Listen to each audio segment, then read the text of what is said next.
एक सेकंड के लिए सोचो, अगर मैं आपसे आपका फ़ोन बस 3 दिनों के लिए ले लूं ताकि आप कोई भी इंस्टाग्राम, यूट्यूब या कोई सोशल मीडिया एक्सेस ना कर पाओ, तो आपका पहला रिएक्शन क्या होगा? एंजाइटी, बेचैनी, बोर्डम? सही कहा ना? अब मुझे ये बताओ, अगर कोई चीज़ आपसे दूर करने से आपको इतनी तकलीफ होती है तो वो चीज़ आपके ऊपर कितना कंट्रोल रखती है। लेकिन सबसे इम्पोर्टेंट बात यह है कि ये कंट्रोल सिर्फ इसलिए नहीं है क्योंकि आप वीक हो।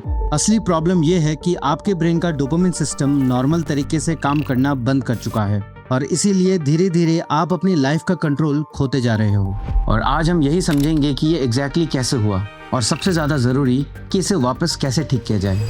इस वीडियो को शुरू करने से पहले मैं आपको एक डोपामिन चैलेंज देना चाहूंगा, जो कि मैं गारंटी देता हूं कि बहुत मुश्किल होगा। आपका चैलेंज ये है कि आपको इस वीडियो को देखते वक्त कोई भी दूसरा ऐप या टैब नहीं खोलना और साथ ही साथ एक बार भी स्किप नहीं करना।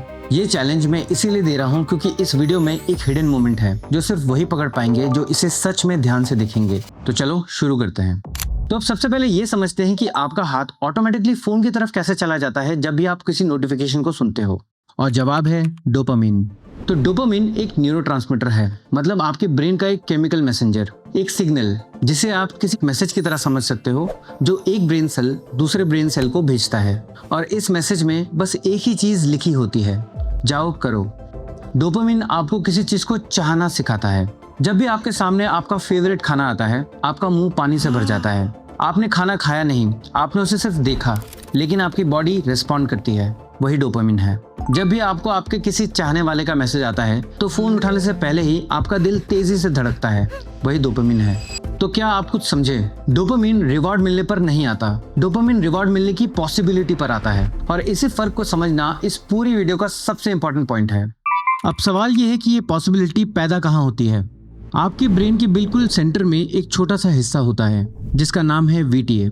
ये ब्रेन की एक छोटी सी फैक्ट्री है जो डोपामिन बनाती है। जब भी ब्रेन को लगता है कि कहीं कोई रिवॉर्ड मिल सकता है, VTA डोपामिन रिलीज करता है और यही डोपामिन पहुंचती है ब्रेन के दूसरे हिस्से तक, जिसे कहते हैं न्यूक्लियस एक्यूम्बेंस। और जैसे ही डोपामिन पहुंचती है, यहीं से वो फीलिंग शुरू होती है और आपको किसी चीज को करने का मोटिवेशन मिलता है। इंटरेस्टिंग बात यह है कि यह सिस्टम बहुत पुराना है, मतलब ये सिस्टम सिर्फ ह्यूमंस में नहीं, चूहे, मछली, जानवर सब में है। हजारों साल पहले यही सिस्टम हमारे एंसेस्टर्स को शिकार ढूंढते रहने के लिए मोटिवेटेड रखता था, लेकिन आज शिकार बदल गया है। अब यही सिस्टम बार बार फोन अनलॉक करवाता है, एक और रील, एक और नोटिफिकेशन, एक और स्क्रॉल। लेकिन अच्छी बात यह है कि कहानी यहाँ खत्म नहीं होती। आपके ब्रेन में एक तीसरा हिस्सा भी होता है जिसे कहते हैं प्रीफ्रंटल कॉर्टेक्स। ये एक कंट्रोल टावर की तरह है। ये वो पार्ट है जो लॉन्ग टर्म सोच सकता है, डिसीजन ले सकता है। यही वो चीज है जो हम इंसानों को बाकी एनिमल से अलग करती है। ये कैपेसिटी कि हम एक कदम पीछे हटके सोच सकते हैं, चूज कर सकते हैं। अभी इस मोमेंट में जब आप इस वीडियो को देख रहे हो, आपका ब्रेन कहीं ना कहीं डिस्ट्रैक्ट हो रहा है, लेकिन इसके बावजूद अगर आप इस वीडियो को देख रहे हो तो इसकी वजह आपका प्रीफ्रंटल कॉर्टेक्स है, आपका कंट्रोल टावर। मतलब एक तरफ रिवॉर्ड सर्किट ये कहता है कि अभी चाहिए, लेकिन एक तरफ कंट्रोल टावर कहता है रुको। ये एक तरह का लूप बनाता है। साइंटिस्ट इसे कहते हैं मेसोलिम्बिक पाथवे, या फिर सिंपल भाषा में रिवॉर्ड सर्किट। जब ये हिस्से एक बैलेंस में काम करते हैं तो आप फोकस कर पाते हो, मोटिवेटेड रहते हो और अपने डिसीजंस खुद लेते हो। लेकिन जब रिवॉर्ड सर्किट कंट्रोल टावर पर हावी होने लगता है, तब आप वो कंट्रोल खो देते हो। यही वो रियल रीजन है जिसकी वजह से आप घंटों तक स्क्रॉल करते रहते हो। और ये लूप एग्जैक्टली बिगड़ता कैसे है, यही हम आगे समझेंगे। तो अभी हमने ये समझा कि डोपामिन वांटिंग का केमिकल है और वो रिवॉर्ड की पॉसिबिलिटी पर आता है। लेकिन ये डिसाइड कैसे होता है कि डोपामिन स्पाइक करेगा या नहीं? इसका एक बहुत क्लीन आंसर है। साइंटिस्ट इसे कहते हैं रिवॉर्ड प्रेडिक्शन एरर। नाम थोड़ा कॉम्प्लिकेटेड जरूर है पर कॉन्सेप्ट नहीं।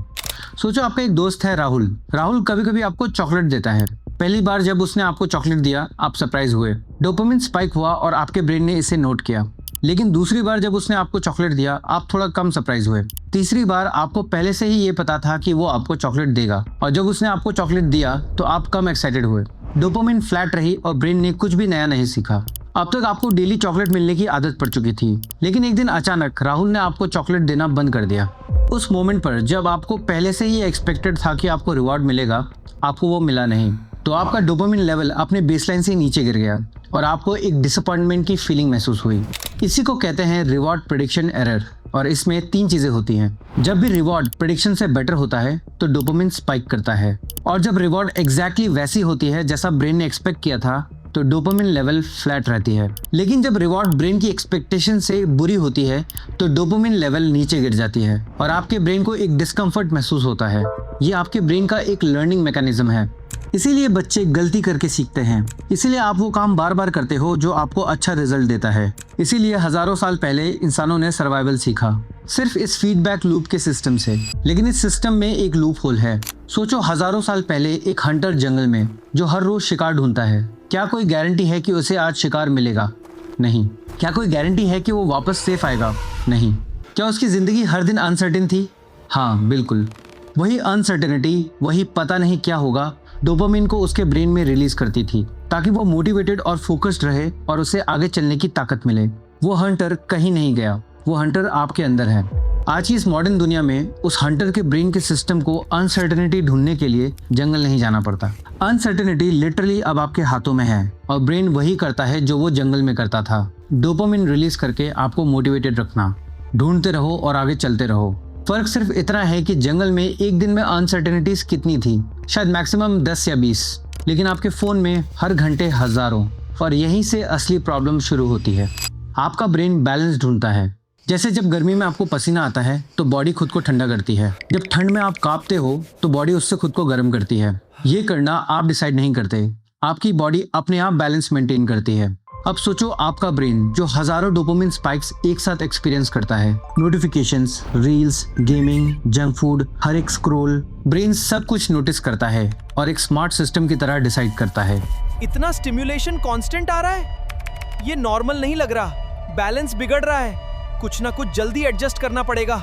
और वो एडजस्ट करता है 2 तरीके से। ब्रेन पहला काम ये करता है कि वो डोपामिन रिसेप्टर्स की सेंसिटिविटी रिड्यूस कर देता है। इसके रिजल्ट में सिग्नल्स वीक हो जाती है और फीलिंग्स म्यूट हो जाती है। साइंटिस्ट इसी को डाउन रेगुलेशन कहते हैं। दूसरा काम ब्रेन ये करता है कि वो नेचुरली बनते डोपामिन की क्वांटिटी भी कम कर देता है और ब्रेन का डोपामिन बेसलाइन नीचे ले जाता है। तो बेसिकली अब आप डबल ट्रबल में हो। एक तो बाहर से आने वाले स्टिमुलेशन का रेस्पॉन्स वीक हो रहा है और दूसरा अंदर नेचुरली फील होने वाले डोपामिन भी कम। अब आप कोई बुक उठाओ तो वो आपको इंटरेस्टिंग नहीं लगती, किसी से आप बात करो तो वो आपको डल लगता है, कोई काम करना शुरू करो तो वो आपको पॉइंटलेस लगता है और फाइनली लाइफ की नॉर्मल चीजें फ्लैट और बोरिंग फील होने लगती हैं। इस पूरे प्रोसेस का नाम है न्यूरो अडेप्टेशन और इससे आती है टॉलरेंस। मतलब जो पहले आपको 1 घंटा स्क्रॉल करके फील होता था, अब आपको वो फील करने के लिए 3 घंटे चाहिए। तो फंडामेंटली ये वीकनेस नहीं है, ये बस एक सिस्टम है जो अपने एनवायरनमेंट के हिसाब से एडजस्ट हो गया है। तो अगर आपको ये सिस्टम समझ आ गया है तो एक स्पेसिफिक सवाल कि ये मिसकैलिब्रेशन एक्चुअली कहाँ से आता है आपकी जिंदगी में। नाम लेते हैं एक एक करके। कॉज 1, सोशल मीडिया और शॉर्ट फॉर्म कंटेंट। 1950s में एक साइंटिस्ट थे, B.F. स्किनर। उन्होंने एक एक्सपेरिमेंट किया, एक बॉक्स, एक चूहा और एक लीवर। इस एक्सपेरिमेंट में बॉक्स के अंदर 2 सेटअप किए गए। पहले सेटअप में जब भी लीवर को दबाया जाता था तो गारंटीड खाना मिलता था। तो चूहा क्या करता था? लीवर दबाता, खाना खाता, रेस्ट करता। दूसरे सेटअप में लिवर दबाने पर कभी खाना मिलता था, कभी नहीं, कोई फिक्स पैटर्न नहीं था। तो इस सेटअप में चूहा क्या करता? वो लिवर को बार बार दबाता जाता जब तक उसे खाना नहीं मिलता। वो ऐसा इसीलिए करता था क्योंकि अनसर्टेनिटी ने उसके डोपामिन सिस्टम को एक्टिव रखा था कि शायद इस बार लिवर दबाने से खाना मिल जाएगा, जिसकी वजह से वो बार बार लिवर को तब तक दबाया जाता था जब तक उसे खाना नहीं मिलता था। सेम चीज फोन पर अप्लाई होती है। जब आप अपने फ़ोन को उठाते हो और स्क्रॉल करना शुरू करते हो तो आपको ये पता नहीं होता कि आपको कोई शॉकिंग मोमेंट दिखेगा या कोई फ़नी पोस्ट दिखेगी, और यही पता नहीं, यही अनसर्टेनिटी आपके लिवर को बार बार दबाने का रीज़न है, जिस वजह से आप स्क्रॉल करना बंद नहीं कर पाते। और एक और बात, जंगल में हंटर को अपनी अनसर्टेनिटी को रिजॉल्व करने के लिए कई घंटों और दिनों का टाइम मिलता था, लेकिन शॉर्ट फॉर्म कंटेंट में हर 15 सेकंड में आपको एक नई अनसर्टेनिटी मिलती है, जिसकी वजह से आपके ब्रेन को मौका ही नहीं मिल पाता रिसेट करने का। Cause 2, gaming. देखो सीधा बोलता हूँ, गेमिंग इतनी भी बुरी चीज नहीं है। प्रॉब्लम गेम नहीं, प्रॉब्लम गेम का डिजाइन है। पुराने गेम जैसे मारियो लेवल कंप्लीट करने पर एक नेचुरल स्टॉपिंग पॉइंट देते थे, मतलब गेम खत्म होने पर उसे बंद करो और जाओ। लेकिन आज के गेम लेवल अप करने पर रिवॉर्ड देते हैं, डेली लॉग इन करने पर रिवॉर्ड देते हैं, मिशन कंप्लीट करने पर रिवॉर्ड देते हैं। आप गेम को कब बंद करोगे आपको कोई नहीं बताता। गेमिंग कंपनीज इस लूप को कभी खत्म होने नहीं देते, क्योंकि जितनी ज्यादा देर आप उस गेम को खेलोगे उतना ही ज्यादा उनका रेवेन्यू बढ़ेगा। आपके डोपामिन लूप को खुला रखना उनका बिजनेस मॉडल है। Cause 3, sugar and processed food. Nature में मीठा कहाँ एग्जिस्ट करता है? फ्रूट्स में। और फ्रूट्स में न्यूट्रिशन होता है। तो इसीलिए ब्रेन ने एक शॉर्टकट सीखा कि मीठा मतलब सेफ, इसीलिए डोपामिन रिलीज होता है। ये एक स्मार्ट सिस्टम था तब के लिए। अब कोल्ड ड्रिंक की एक घूंट में इतनी कॉन्सेंट्रेटेड शुगर होती है जितना आप नेचुरली एक साथ कभी नहीं खाते, जिस वजह से डोपामिन डाउन रेगुलेट करता है, जिसे हमने अभी इस वीडियो में समझा था।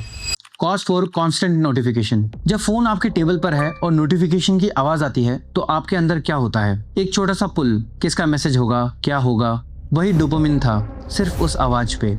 अभी दिन में आपके साथ 80 से 100 बार होता है और हर बार आपको एक छोटा सा सिग्नल मिलता है कि कुछ नया आ सकता है, ध्यान दो। धीरे धीरे ब्रेन इसको एक्सपेक्ट करने लगता है और नॉवेल्टी ढूंढना उसका डिफॉल्ट बन जाता है।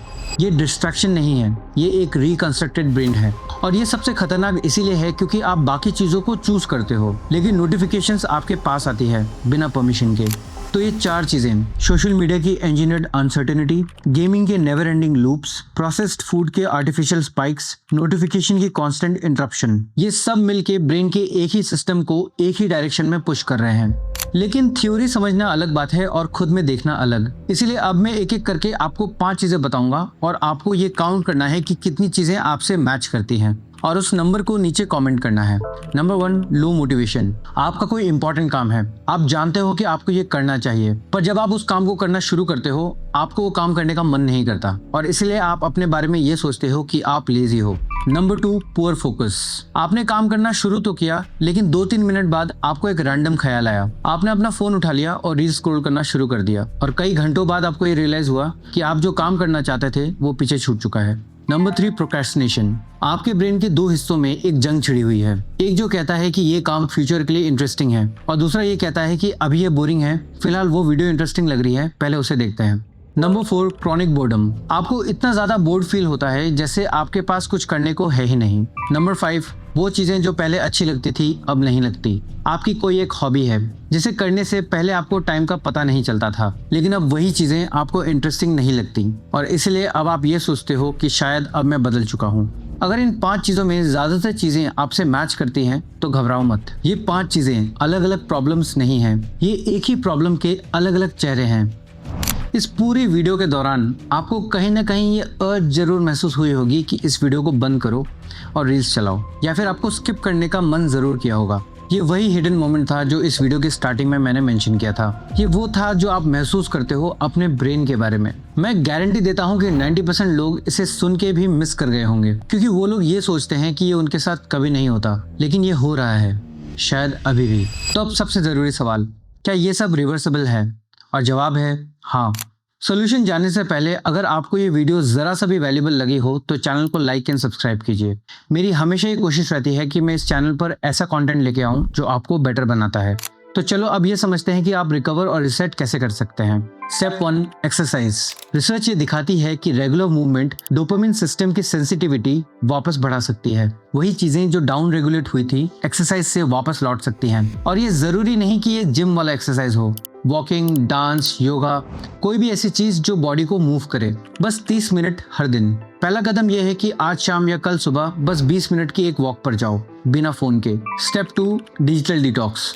Social media, Instagram, YouTube, Twitter, जो भी आपको स्क्रॉल कराता है बस 48 घंटों के लिए बंद करो। ऐसा करने से आपका ब्रेन धीरे धीरे ओवर कॉम्पेंसेट करना बंद करता है और रिसेप्टर्स रिकवर होने लगते हैं।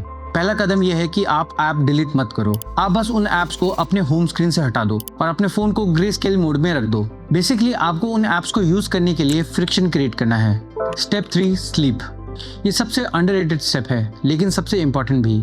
रिसर्च ये दिखाती है कि गहरी नींद में डोपामिन सिस्टम खुद को रिस्टोर करता है और खराब नींद उसी रिकवरी को रोक देता है। आपका पहला कदम यह है कि आपको हर रोज सेम टाइम पर सोना और सेम टाइम पर उठने की कोशिश करनी है और कम से कम 7 से 8 घंटा अपनी नींद पूरी करने की कोशिश करनी है। और सोने से 1 घंटे पहले से आपको फोन यूज नहीं करना क्योंकि आपके फोन के स्क्रीन की ब्लू लाइट आपके ब्रेन के सर्केडियन रिदम को डिस्टर्ब करती है और शैलो नींद में डोपामिन रिस्टोर नहीं होता। आप बस इसे 1 हफ्ता ट्राई करो, मैं आपको गारंटी देता हूँ कि आपको फर्क फील होगा। Step 4, delete gratification. लोग ये सोचते हैं कि उनकी लाइफ में कंट्रोल वापस लाने के लिए उन्हें बस विल पावर को बढ़ाना है और खुद को फोर्स करना है कोई चीज करने के लिए, लेकिन ये पूरा सच नहीं है। हर बार जब आप सिर्फ अपने डिस्कम्फर्ट के साथ बैठते हो, बिना फ़ोन उठाए, बिना किसी डिस्ट्रैक्शन के, आप अपने प्रीफ्रंटल कॉर्टेक्स को ट्रेन कर रहे होते हो। वो कंट्रोल टावर जो कमज़ोर हो गया था, आप उसे स्ट्रॉन्ग कर रहे होते हो। आपका पहला कदम है स्टार्ट स्मॉल। कल सुबह उठते ही एटलीस्ट 5 मिनट फ़ोन यूज़ मत करना। फिर धीरे धीरे हर हफ्ते इस टाइम को बढ़ाने की कोशिश करना। आपका गोल है उठने के बाद एटलीस्ट 1 घंटा आपको फ़ोन नहीं देखना है। Step 5, mindfulness. आपका ब्रेन भी एक मसल है, और जैसे आप जिम में वेट लिफ्ट करके अपने मसल को स्ट्रॉन्ग करते हो, मेडिटेशन भी यही करता है आपके ब्रेन के साथ। रिसर्च ये दिखाती है कि रेगुलर माइंडफुलनेस से अटेंशन और सेल्फ कंट्रोल से जुड़े ब्रेन के हिस्से स्ट्रॉन्ग होते हैं। आपका पहला कदम यह हो सकता है कि कल सुबह उठने के बाद आप अपने साथ बैठो और बस अपनी ब्रेथ पर फोकस करो। और अगर आपका मन इधर उधर भागे तो कोशिश करो अपने मन को वापस अपने ब्रेथ पर फोकस करने की। अगर आप ये सोच रहे हो कि ये सब बहुत ज़्यादा है, कहाँ से शुरू करूँ, तो जवाब है बस एक।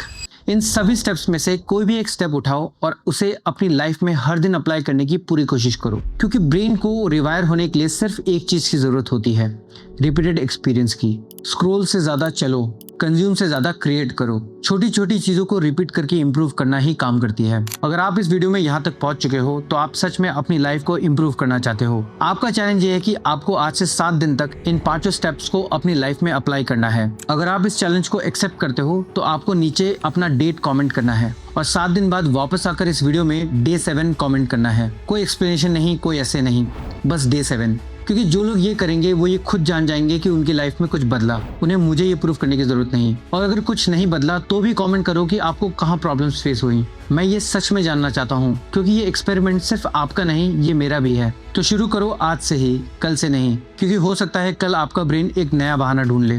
Thank you and I will see you in the next one.